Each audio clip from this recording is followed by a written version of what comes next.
I watched Deapool and Wolverine for the second time the other day, and that movie did not hit as good as it did the first time.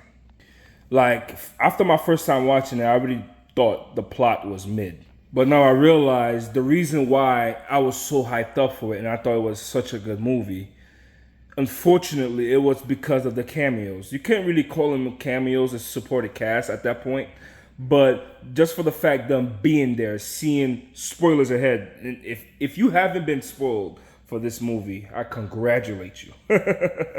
But seeing Blade, Elektra, Channing Tatum as Gambit, that really hyped it up for me.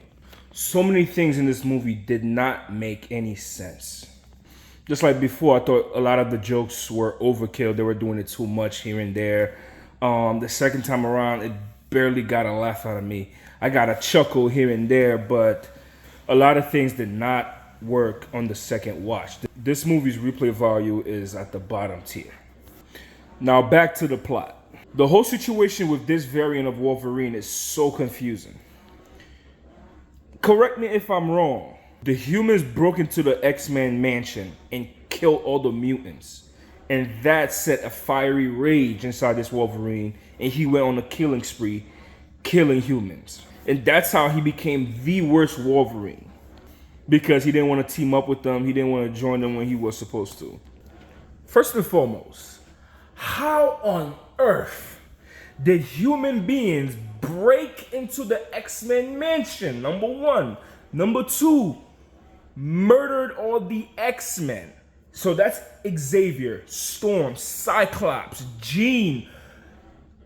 How? Once again, correct me if I'm wrong, if I'm missing something from the plot of the movie. You're telling me, was it Sentinels? Was it the government who sent some Sentinels? Did they have special weapons? Ridiculous plot hole. And that pissed Wolverine off, and he went on killing spree, killing humans. And that's why he's so disappointed in himself, and that's why he's the worst Wolverine. I don't think that was the original plot.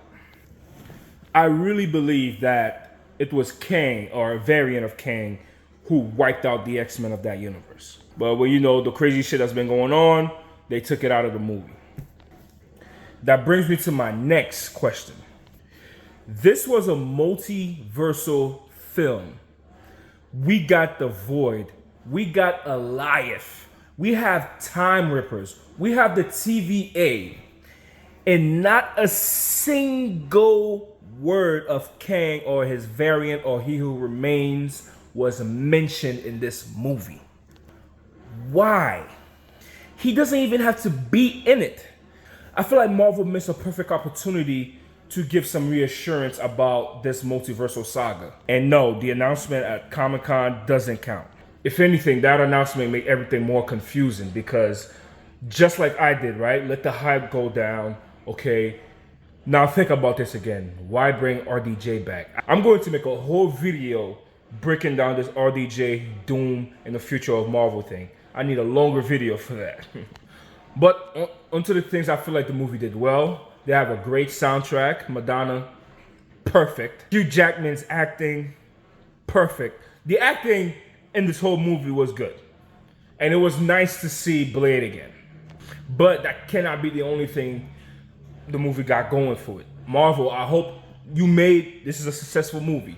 You made more than $1 billion. I just hope that you don't see it as, let's just put faces, right? Let's bring back Chris Evans or RDJ just for their face, Black Widow, just for their face and have a shitty story.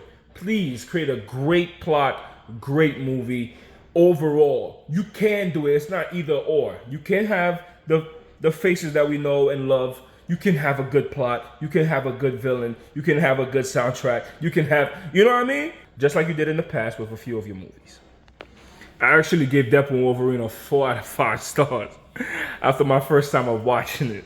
But now, this is not more than a 3. This is probably a 2.5 out of 5 movie. The replay value is not there. This is probably a 2 out of 5 movie, if I'm being brutally honest.